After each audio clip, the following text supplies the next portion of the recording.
When I first saw the movie The Neverending Story as a kid, I loved it. It was exciting, scary at times, kinda smart, and it looked amazing. Shortly after that, I discovered that it was based on a book by German novelist Michael Ende, read that, and since then, I've revisited both the movie and the book a bunch of times, but over the years, I've fallen out of favor with the movie, while the book remains a favorite. For a while now, I've been thinking about what exactly my problem with the movie version is. The best way to get into that is probably getting everyone up to speed about what The Neverending Story is actually about. Let's start with the basic setup of both the book and movie. We will get into the differences later. Our hero, our protagonist, young Bastian, hides from bullies in a bookstore. The shopkeeper, a rather grumpy man, is reading a book called What Else? The Neverending Story, as Bastian comes in. He wants Bastian not to read the book, but, of course, Bastian steals the book. He then takes the book to his school's attic, where he starts reading it. At first, it seems to be a fairly standard fantasy novel about a world that's slowly decaying, being destroyed by an evil called the Nothing. This world, Fantasia in the movie, Fantastica in the book's English translation, is ruled by a childlike empress who has fallen sick. Her sickness is what causes the Nothing destroying Fantastica, so a herald, Karen, sends out young hero Atreyu to find a cure. Oh, if you are concerned about spoilers, consider this a spoiler warning. There's gonna be something for you here next week, but now we are gonna discuss further story details, including the ending of The Neverending Story. Still with me? Great, let's get into this. After a lot of adventuring, Atreyu finds that the cure is a new name for the childlike empress given to her by a human child. Bastian, reading about this in the book, considers this being about him, but at first dismisses the idea. When Fantastica is nearly gone, Bastian finally decides to give her a new name. He gets transported to Fantastica, which he is tasked with rebuilding. This is the biggest point of divergence between the book and its adaptation. In the book, this starts off Bastian's own adventure in Fantastica, which actually takes up half of the book. All this stuff doesn't happen in the movie. Bastian just zaps Fantastica back into existence, while going on a joyride on Atreyu's companion, the luck dragon Falcor. He then chases the bullies from the beginning of the story on Dragonback. So, there you have it, the basic story of the book and the movie. Now, like with every good story, you can ask the question, well, what was it about? So, let's do that. What is The Neverending Story about? If you watch the movie, this question is fairly easy to answer, since the shopkeeper flat out tells the audience within the first few minutes. The movie is about how great books are. He at first rejects Bastian for being a kid, but then slowly warms up to him as Bastian goes on about how much he loves books as well. Before that, the shopkeeper had him down for someone who was just into more flashy entertainments, like video games, TV and comic books. Yes, the movie's version of the shopkeeper, who is presented as the mouthpiece of the filmmakers, tells Bastian and the audience that he thinks that books are so much better than all this flashy modern nonsense. 2.5 problems with that. The first is probably obvious. This is coming from a movie. It might have worked if it wasn't a bit of a stupid point in the first place, but more on that later, coming from an actual book instead of from a movie. The second one is that, even if the point the shopkeeper is making was less stupid, he's preaching to the choir. Bastian already loves books. Now, this is what the movie is about. If you were to ask someone what the book is about, they would probably say that it's about the same thing, but if you'd actually read the book without having the movie in mind at all, you'd see nothing of that sort. In fact, the book doesn't seem to have a single point it wants to make, but rather a whole lot of ideas it wants to explore. Most of these ideas are about stories, people, and how they affect each other. Even if you don't really care for people, you gotta admit one thing. Stories are wonderful. Not only are they entertaining, but they can also teach us a lot about who we are, make us think about ourselves, our world, each other. Over the years, we have found a lot of different ways to tell stories. Songs are probably the oldest, and in modern times, novels are probably the most well respected, while movies are the form of storytelling that is the most popular. Movies, being one of our youngest forms of storytelling, barely a century old, often borrows from its older cousins. Sometimes This takes the form of telling a new story in movies that just borrows a lot of elements from older stuff. At other times, it means adapting an already existing story into a movie. While for some people, it would seem that option 1 is always better, option 2 can actually be great. Shakespeare is probably the most well-respected writer in Western culture, and most of what he did was writing new plays based on old stories. There's more than one reason for that. Of course, it can help the story reach a whole different audience, but there's also a whole other reason. Different forms of storytelling have different up and downsides. So maybe, if you change the form in which you tell your story, you can actually get something out of it you didn't get in the original form. For example, a character from a book that was a bit bland might be spiced up by a good actor in the movie version. Sometimes, though, there are stories that only work in their native form of storytelling.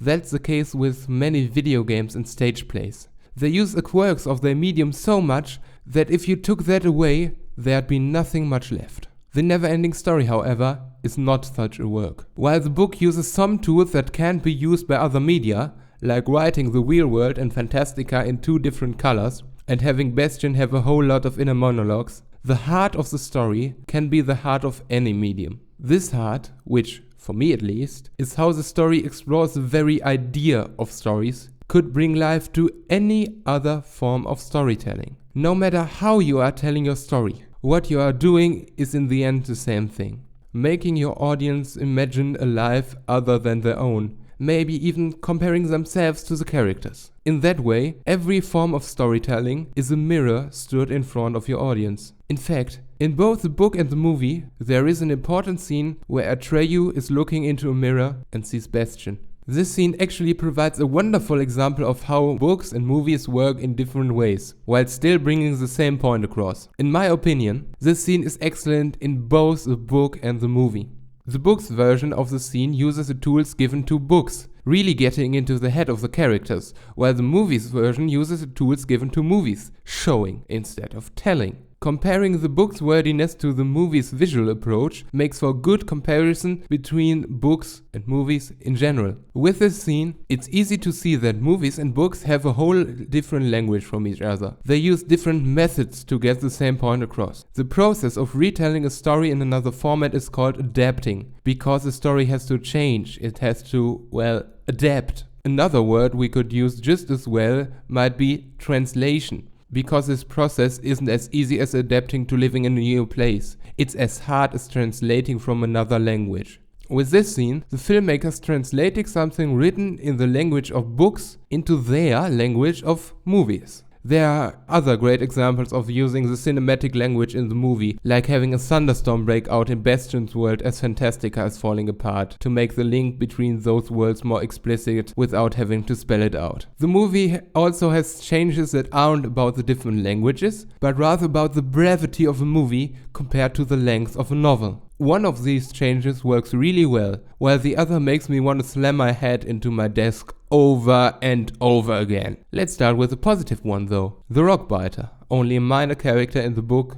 appears again in a very touching scene later in the movie. In the beginning of both the book and the movie, he is introduced as one of the creatures who wants to inform the childlike empress about their home being destroyed by the Nothing. As his name suggests, he's quite a tough guy, big as a house, booming voice, and biting rocks. At the end of the movie, he appears again, as Fantastica is nearly completely destroyed. In one of the most touching scenes I've ever seen, he thinks about how even he, with his big, strong hands, couldn't save his friends from the Nothing. The movie didn't have time for having Atreyu adventure through the nearly destroyed world for as long as the books did. So this is a welcome alternative to that. The other change they made to address the length issue, however, is far less laudable. Since the book has 2 distinctive parts, those being Atreyu's adventures finding a cure, and Bastian's adventures rebuilding the world, it might have seemed like a good idea just to translate the first of those parts onto the silver screen. This isn't a bad choice to make, since it's next to impossible to fit both parts into a single movie.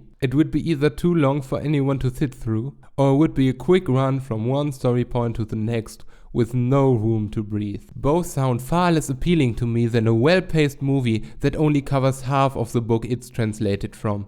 This rather good decision leads to a new problem though. If you just adapt half the book, you either have to have a cliffhanger and make a sequel later, or create a new, satisfying conclusion. They went for the second option, and failed so hard that even the rockbiter couldn't swallow it. Option 1, having a movie end on a cliffhanger with a sequel inside, has become the norm nowadays.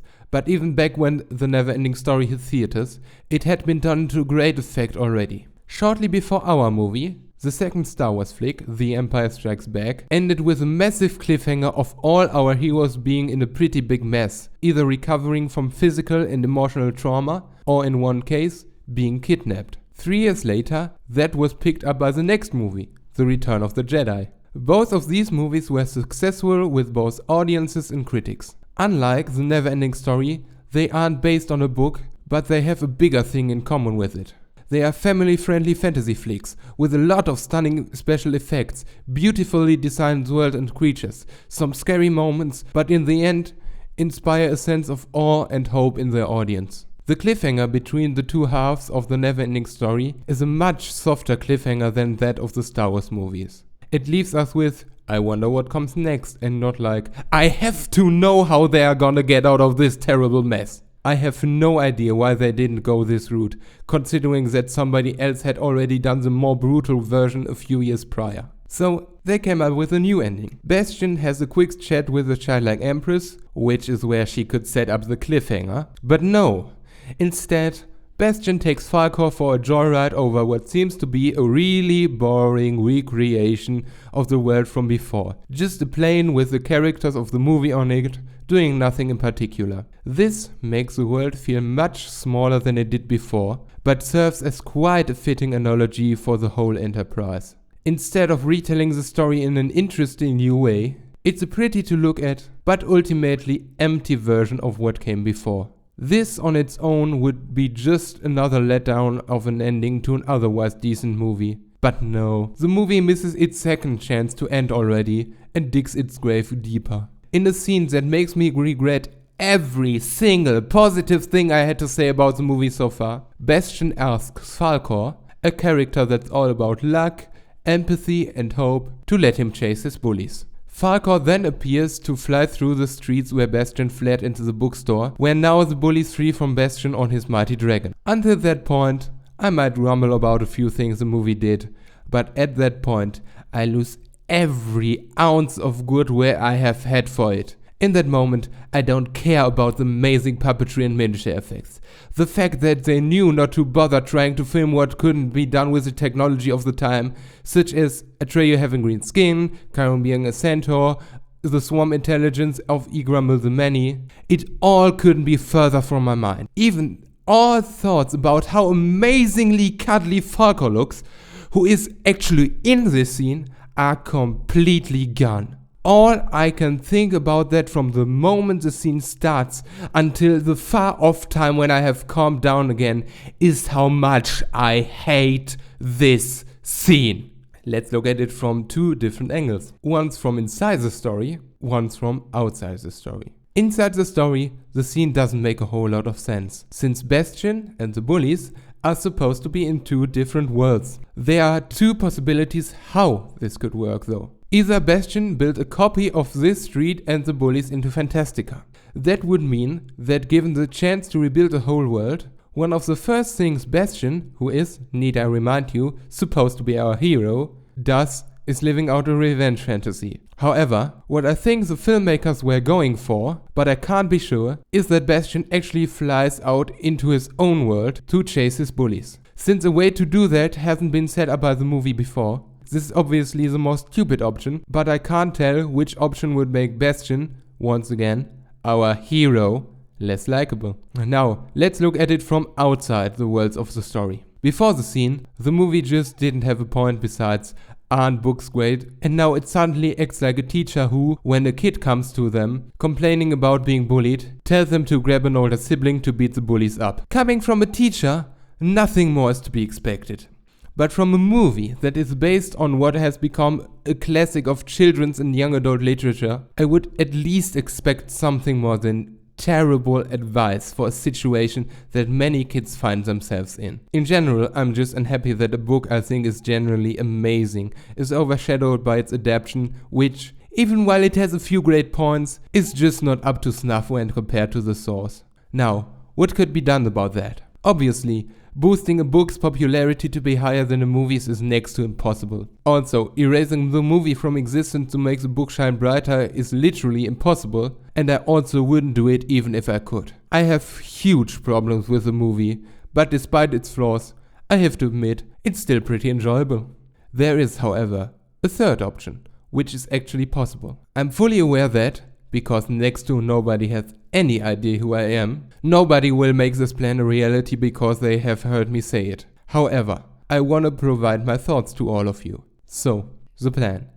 Adapt Michael Ende's The Neverending Story. Again. I know that remake of a classic family flick is a piece of news that usually goes over like a lead balloon, but there are actually a number of reasons that a new adaptation might actually work really well in our time. I've got 4 of them, in no particular order. Number 1. Recently, the movie industry has noticed that casting people who aren't white guys in major roles is both a good idea for societal progress and, which is the reason Hollywood does stuff like it, is a good way of filling your wallet with the money of people who aren't white guys. I know that many people are so used to non-diverse casting choices that they actually get bothered by diverse casting choices. That sadly leads to Hollywood being a bit antsy when it comes to diversifying their cast. However, if they'd wanna go that route with a major project, this one might be a good choice, since there's next to no character in there with a specific ethnic background, so anyone could play anyone. Well, if they are decent actors, that is. Number 2.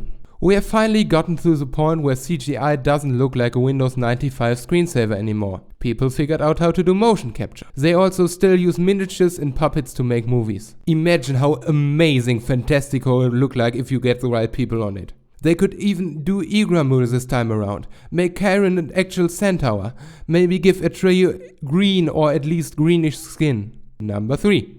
A few years after this movie, the third and second part of Back to the Future were filmed back to back, so that they could be released 2 years in a row. Around 10 years later, Peter Jackson went even further and filmed his 3-part adaptation of Tolkien's The Lord of the Rings, which was released over 3 consecutive years.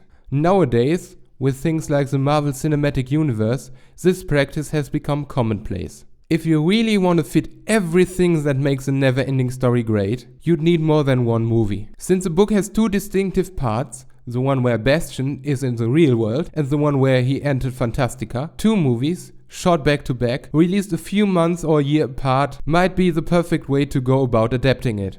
Number 4. Many people seem to think that Hollywood has ran out of ideas, because the last few years were full of remakes, sequels, prequels, and so on. Sooner or later, someone is going to think, hey, we own the rights to The Neverending Story. That made a lot of money before. Let's do that again. Maybe if we're lucky, they give the project to people who know what they are doing. All that is, to me at least, an explanation why I have a problem with The Neverending Story, along with a few ideas on how it could be fixed. Of course, I have a lot of other problems with other stories that I generally like, and ideas on how to fix them. But that is another story, and will be told another time.